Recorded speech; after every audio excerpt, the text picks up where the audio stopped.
반갑습니다. 4월 29일 화요일입니다. 오늘 저에게 주신 하나님 말씀은 구약성경 민수기 16장 20절부터 35절까지 말씀입니다.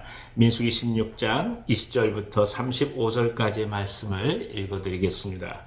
여호와께서 모세와 아론에게 말씀하여 이르시되 너희는 이 회중에게서 떠나라. 내가 순식간에 그들을 멸하려 하노라. 그 두 사람이 엎드려 이르되 하나님이여 모든 육체의 생명의 하나님이여 한 사람이 범죄하였건을 온 회중에게 진노하시나이까. 여호와께서 모세에게 말씀하여 이르시되 회중에게 명령하여 이르기를 너희는 고라와 다단과 아비람의 장막 사방에서 떠나라 하라. 모세가 일어나 다단과 아비람에게로 가니 이스라엘 장로들이 따랐더라.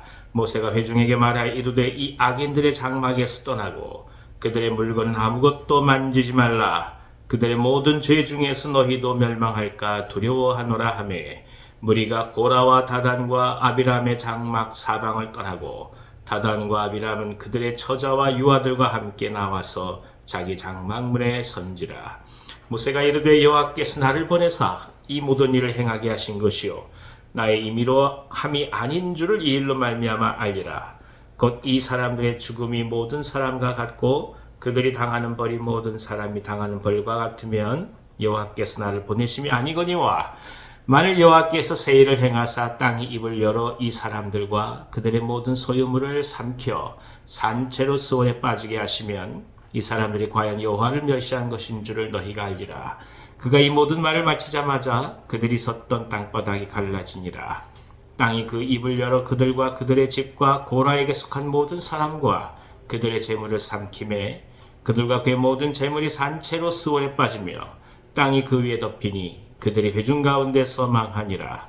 그 주위에 있는 온 이스라엘이 그들의 부르짖음을 듣고 도망하며 이르되 땅이 우리도 삼킬까 두렵다 하였고 여호와께로부터 불이 나와서 분향하는 250명을 불살랐더라.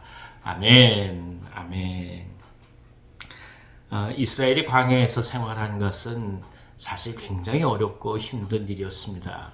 하나님의 은혜로 물을 얻을 수 있었고 또 만나를 얻을 수 있었고 메추라기를 먹을 수도 있었지만 그럼에도 불구하고 어찌 편안히 집에서 사는 것과 같겠습니까? 그러니까 언제나 이스라엘은 하나님을 향하여 그리고 모세를 향하여 불평할 수밖에 없는 그런 연약함을 가지고 있는 것이었습니다. 고라 자손으로 대비되는 인간의 연약함은 결국 하나님께서 이스라엘을 인도하심에 대한 근본적인 신뢰를 무너뜨리는 일을 하고 말았습니다.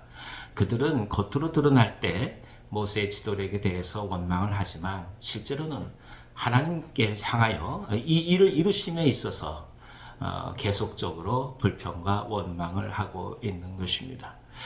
직접적으로 고라 자손들은 모세를 향하여 네가 왕이 되고자 하는 것이 아니냐 이렇게까지 공격을 하고 있습니다. 견딜 수 없었던 모세는 하나님 앞에 엎드리며 간구합니다.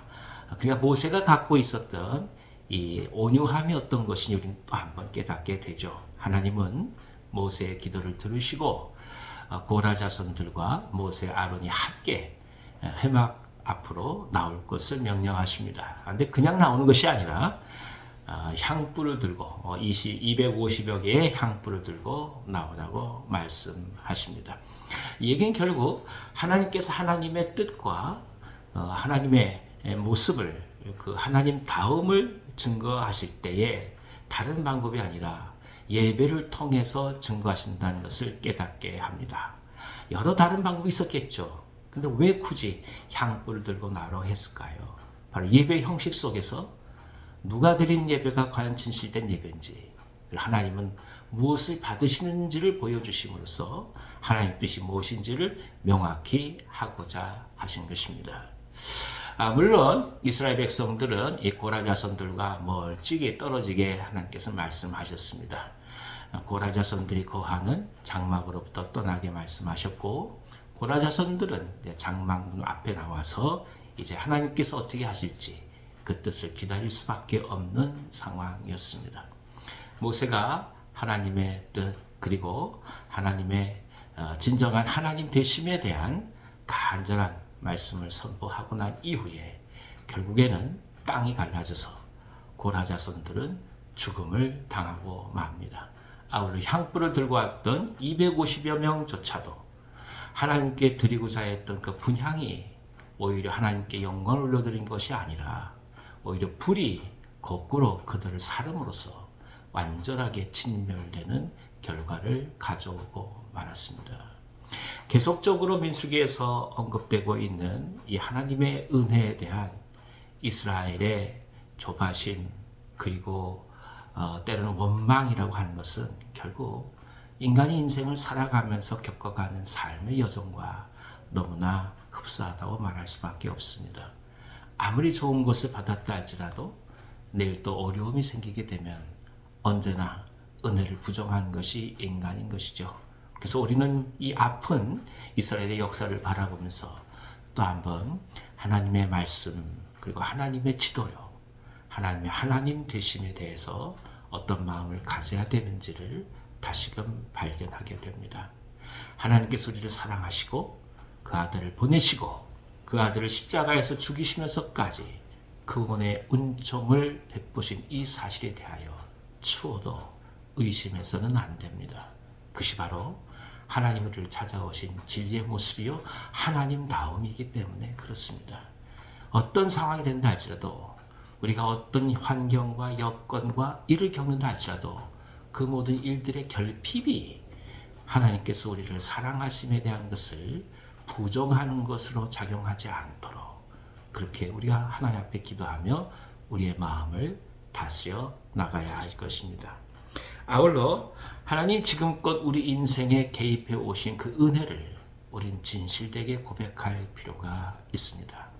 과거에 어떤 영화를 누렸다는 것, 과거에 어떤 풍성을 누렸다는 것은 아무 의미가 되지 못합니다. 정말 중요한 것은 오늘 하나님께서 우리를 인도해 가시고 하나님의 뜻에 맞게 우리를 지켜 가신다는 사실입니다. 이것에 대해서 추호도 의심하지 않는다면 우리는 오늘 현실 속에 하나님께서 베푸신 소망과 긍휼을 또 한번 깊이 누리게 될 것입니다. 과거를 자꾸 반추하는 사람은 결국 원망을 벗어나지 못합니다. 오늘 나를 어떻게 인도하실지, 앞으로 나를 어떻게 이끌어 가실지 하나님의 은혜에 의지하면서 담대히 오늘도 승리하시길 간절히 기원합니다. 기도하겠습니다. 하나님 아버지, 고라 자손의 멸망을 바라보며 아픈 이스라엘 역사 속에서 오늘 우리 자신들의 마음에 또 다른 일면을 바라봅니다. 어떤 상황이 다가온다 하여도 그 현실의 어떤 조건이 우리 앞에 놓였다 할지라도 행여 결핍이라는 문제가 하나님께 나가는 것을 방해하지 아니하도록 인도하여 주시고 지금껏 인도해 오신 하나님의 사랑과 긍휼을 바라보면서 오늘도 기대감으로 기쁨으로 맞이할 수 있도록 역사하여 주시옵소서. 모든 우리 사랑하는 교우들의 생업을 지켜 주시옵시고 그리고 건강을 지켜서 하나님의 평강케 하심이 우리 모두 가운데 가득하게 하여 주시옵소서. 예수님의 이름으로 감사하며 기도하옵나이다. 아멘. 아멘. 오늘 하루도 승리하시기 바랍니다.